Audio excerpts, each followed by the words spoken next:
As with boxing, when it's at the elite stage, you can't play games. Out necessarily striving to win. Ladies and gentlemen, this is what I told you. It's WWE. Okay? This is WWE, like I told you. Crazy for multiple reasons. One, they have a huge size difference. Tank Davis, he's a lightweight, normally fights at 135 pounds. And Jake Paul, he's a cruiserweight, usually fights at 200. Floyd Mayweather has publicly confronted Jake Paul over the controversial no-knockout rule in his upcoming fight with Gervonta Tank Davis. According to Floyd, Jake is more interested in selling pay-per-views and turning the event into entertainment rather than a legitimate contest. He insists boxing is about skill, discipline, and competition, not staged rules that strip the sport of its authenticity. Still, Floyd admits both fighters know exactly what they're stepping into, but he makes it clear, this is more of a show than a true fight. Like I said before, they know what they're doing, both brothers. Boxing analyst Wade Plemons shared his thoughts on X, posting, "We all knew this would be an exhibition, but hearing the Florida Commission say the fighters will showcase skills without necessarily trying to win using strikes or full contact isn't the best way to advertise the fight, LOL." Plemons, known for his sharp takes, criticized the commission for downplaying the competitive edge, suggesting that fans expecting a Real fight are being shortchanged. Meanwhile, Mayweather, never one to let the spotlight shift, has reportedly pushed for a fight with none other than Mike Tyson. Experts believe this isn't just about money, but about pride. With Jake versus Tank stealing headlines, Floyd is determined to remind the world that no one, not even his protege Tank Davis, can outshine him. It's classic Mayweather strategy. Stay relevant, grab the spotlight, and prove his name still carries unmatched weight in boxing. Now that there's so many celebrities and so many people that are known, where you can get somebody and they can sell tickets to events, that's what kicked off the social media influence boxing that Jake Paul was birthed from. Now we're in a vacuum. And so there's going to be a lot of conversation about that and continuing to do that. In this particular video, though, I want to get into the mind of Floyd Mayweather Jr. and why Floyd Mayweather Jr. would do this. There is the money, but there's also the competitive nature of Floyd Mayweather Jr. and him not wanting to have other people think that they're a bigger star than he is. Floyd Mayweather Jr. has not been able to really launch his star outside of the sport of boxing, so he continues to do exhibitions. Now, what I think is that Floyd Mayweather Jr. is announced it at this point in time with Mike Tyson in order to take advantage of the publicity heading into the Gervonta Davis Jake Paul fight, which is, I do believe, set for November. So now that they have all the publicity and all that stuff coming out from that, he's going to piggyback on it and then try to have it in the beginning of next year sometime and actually make it a bigger event than Gervonta versus Jake Paul. And it probably will be. And the reason that I say that is because of Mike Tyson. At the core of this entire debate is one word: legacy. For Mayweather, who retired undefeated, these exhibitions are low risk and high reward, about money and brand maintenance. For Jake Paul, it's about building a name in boxing through spectacle. But for Gervonta Davis, the stakes are much higher. Every fight he accepts shapes his career trajectory. By choosing entertainment over genuine competition, Tank risks losing respect among purists who want to see him tested against elite opponents. The question is, will short-term fame be worth the potential long-term damage to his reputation?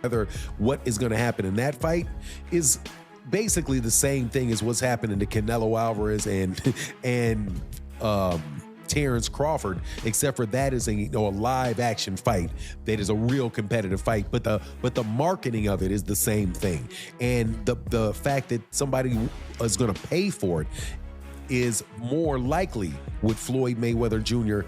and Floyd Mayweather Jr. and Mike Tyson than it is with even Jake Paul and Gervonta. But I think that it really is an attempt to compete with Gervonta Davis by setting up a bigger fight than Gervonta Davis is having. And I'm going to tell you this something else too. I would not put it past these people. Even though Jake Paul versus Gervonta Davis had already captured global attention, Floyd made sure all eyes shifted back to him. For decades, Mayweather has mastered the art of staying the headline, even if it meant bending the rules of boxing tradition. By locking in a fight with Mike Tyson, he has once again outmaneuvered everyone. The nostalgia of Tyson's name combined with Floyd's undefeated record instantly overshadows Jake versus Tank. And that fight itself, it's already controversial. With the Florida Commission refusing to sanction it as an official bout, it's been downgraded to an exhibition. Critics now compare it to WWE-style entertainment, where spectacle matters more than victory. No knockouts, no belts, no stakes, just a show. For purists, this dilutes the very essence of boxing. Will face Gervonta Davis in an exhibition match. Quote, "You can't do a fight like that as a pro fight," Shipman said. It'll be an exhibition fight, end quote. Similarly to the concerning location move, he states that the main reason for this is the significant weight disparity between the two opponents. An exhibition is defined by Florida statutes as a boxing, kickboxing, or mixed martial arts engagement in which persons participating show or display their skills without necessarily striving to win, using strikes, elbows, blah, blah, blah. So, the key word here is, key phrase, show or display their skills without necessarily striving to win. Ladies and gentlemen, this is what I told you. It's WWE. Okay? It's WWE, like I told you. These are setup fights. These are rigged fights. I know Jake Paul gets upset when people say he ain't a real fighter and all that stuff. But I think the Mike Tyson fight pretty much showed everybody that, Mike was pulling back on his punches, and it just was weird to me. You know what I'm saying? Now you got Gervonta Tank Davis getting ready to sell his soul to go up in here and move around the ring with Jake Paul. I don't know what's going to happen on this. I don't know. But regardless of the fact, the fight is going to do well because it's going to be on Netflix. So everybody got Netflix, so everybody's going to watch the fight. So it's going to be like a wrestling event, basically, a fake scripted. Former world champion Paulie Malignaggi has been one of the loudest critics. He argues that knockouts only matter when they happen against real, evenly matched opponents. In his eyes, this fight cheapens the sport, giving Jake Paul undeserved credibility. In debates with Chris Algieri, Paulie stressed that while casual fans might enjoy the spectacle, true boxing fans know this event lacks the integrity of a genuine championship contest. The Florida Commission's decision highlights why the massive weight difference between Jake and Tank. Approving it as a sanctioned fight would create unfair and unsafe conditions. Instead, it's framed as a glorified sparring session with controlled rules. And that's the real takeaway. Entertainment might sell tickets, but regulations draw the line. At its core, this matchup isn't just unusual, it's a reminder of how far boxing can stretch before it stops being boxing at all. Paulie, knockouts, dude. Knockouts. People like knockouts. They don't care if you're knocking out cab drivers. Look at Jake Paul's career. You can manufacture that, though. You can manufacture that, though. You can manufacture knockouts. You can't manufacture. To a degree, you can. To a degree. I mean, you can't. Yeah, Gervonta legitimately cannot get knockouts. I agree. He can punch, but there's a lot of limited knockout artists, though, man. He's one of the least active punchers in the game with the highest knockout percentage of current heavyweights. But if he was a real knockout artist, if he was a real knockout artist, prop him up against the best of the best. Felix Trinidad was a knockout artist. He was knocking out the best of the best. If you're a real knockout artist, prop him up against the best and show us how he smokes them. But the way we did when Felix Trinidad was doing it. You know, the way they did when Mike Tyson was doing it in his prime. Say what you want about the Mike Tyson era. He knocked out everyone from 1986 to 1989. Everyone got knocked out. Everyone. But by your standard, you could say that Tyson was to a degree manufactured. No, because he fought everyone that was there. Everyone that was there at that time before, Teddy Ellis will 100% agree with this, with the expense he of would say the guys Witherspoon. that we're afraid of With him. the exception of Witherspoon. No, but they all, doesn't matter. He knocked them all out. There was nobody you could say in that era except maybe Witherspoon, who had contract the same thing about who had contract issues with King at the time. Oh, except for Witherspoon, there is nobody Tyson didn't fight in that era. He knocked them all out. You can't say like, oh, but if he would have fought that guy, I don't know. No, with Davis, there's guys right now that have been hanging around for years. Yo, dude, when are you gonna fight them? The lightweight division was stacked with talent. Even at 130, it had a lot of talent when he was there.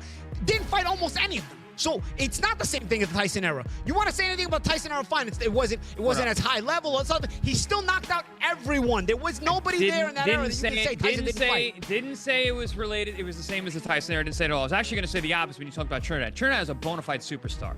And the way that he was, and like you said, you he stepped fought him up everybody, and he knocked out. And he was a knockout punches. No, of course.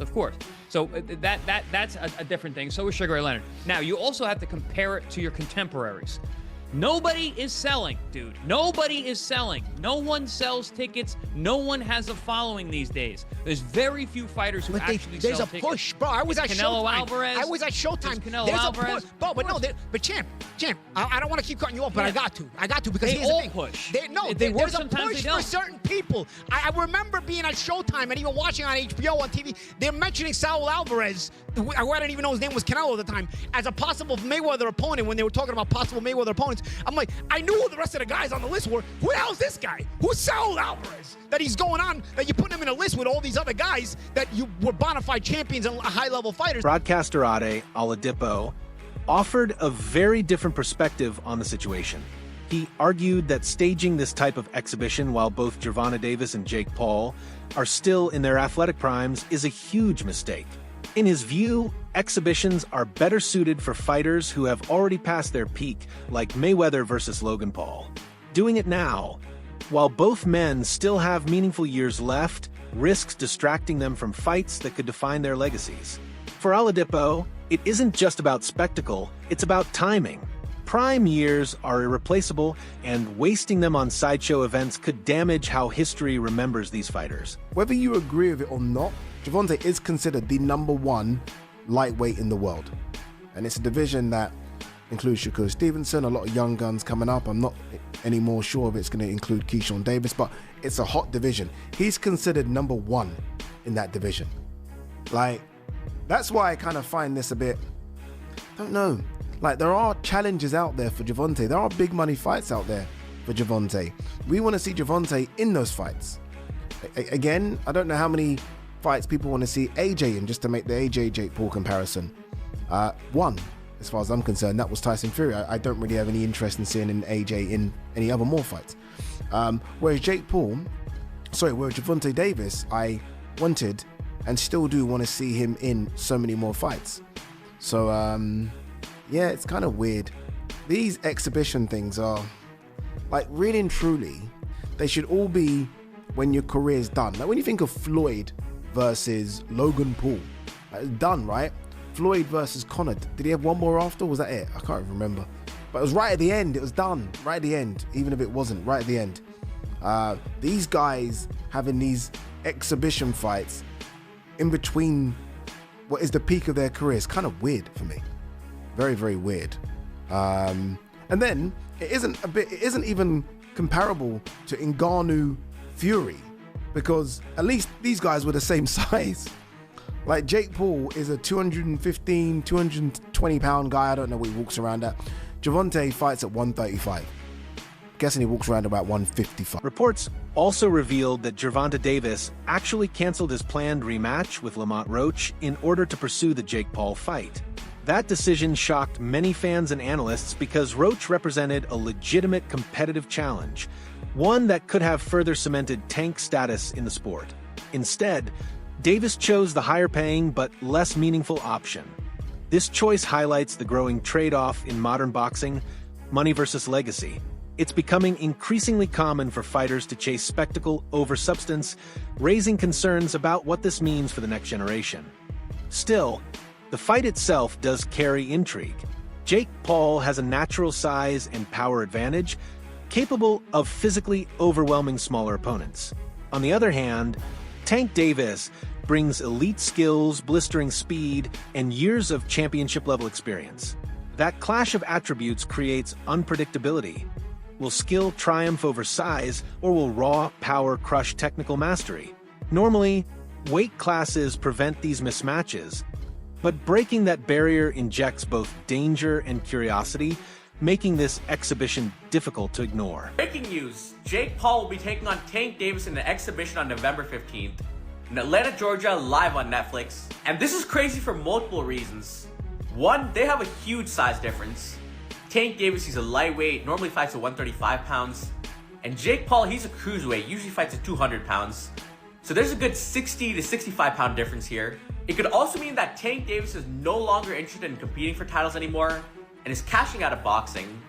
You know, there's been a lot of talks that Tank is nearing retirement this year, and he was supposed to rematch Lamar Roach after their first fight went to a draw, but instead of chasing the Roach rematch, instead he takes the Jake Paul fight for money. So maybe this is Tank's last, or one of his last fights. And same for Jake Paul. He just got ranked number 14 at cruiserweight after beating Julio Cesar Chavez Jr. So he's supposed to be fighting other ranked contenders or top guys at cruiserweight, but instead he's taking a money fight. But I do expect these two to go after each other. Even though it is an exhibition, I don't think it'll just be some boring sparring match. I do think they'll try a decent amount. But Tank, obviously, he's a lot more skilled. Jake, he has a lot more size. But you guys let me know who you got. Former heavyweight contender Eddie Chambers weighed in with an important reminder. Underestimating Gervonta Davis would be a grave mistake. Yes, Jake Paul's size advantage is undeniable, but Chambers emphasized that Davis's skill set is far more advanced. In boxing, a smaller fighter with elite ability can dismantle a bigger opponent who lacks refined technique. Chambers reframes the narrative. This isn't just a mismatch, it's a test. Can Jake Paul survive against a fighter whose ring IQ and precision operate on a completely different level? As Chambers put it, size matters, but skill often matters more. That something like this can happen, but this is social media, this is what it's created. There's a lane that Jake Paul has created. Honestly, I'm not mad at him for it. He's gotten a lot of fighters and, you know, actual fighters some shine. It also has done for women's boxing a lot. So I'm not mad at him for what he's been in boxing and what he's created. This is a little crazy right here. This is a little crazy. And a lot of people will say, Tank is too small. Let me tell you something. Anybody that gets in the ring with Tank that is not a damn dinosaur is gonna feel something from it. And it ain't gonna be easy to hit him. Got boxing IQ. He may not sound like an intellectual guy when you hear him talk, but he knows the ring inside and out. When you step back, one thing becomes clear. Exhibitions have evolved into some of boxing's most profitable business ventures. Mayweather pioneered the model. Pair fighters from different worlds sell the clash as an event and cash in on spectacle. Jake Paul has mastered that same blueprint. And now Tank Davis finds himself drawn into the machine to the core. These fights thrive on controversy, debate, and social media buzz. Whether fans love it or hate it, one outcome is guaranteed: attention. And in boxing today, attention equals money. The hype may not satisfy purists, but the pay-per-view numbers speak for themselves. Aside from make it extremely ugly by grabbing him and probably trying to throw him to the ground, I don't know what else, bite him, I don't know, but I mean, the skill level alone, now of course, there is a size difference, a height difference and all that, but he's just gonna struggle so much landing a shot. You know, it's just gonna look bad. To me, this is the way I see it. It's gonna look bad. Tank is gonna be too fast. And the punch, I believe, I'm not saying it's gonna knock him out or, you know, but he's gonna feel it. Are you surprised at the backlash that Tank is getting? No, yeah. What is going on with why are they mad at the fighters for this? Stay tuned, because this story is only getting bigger. Until next time,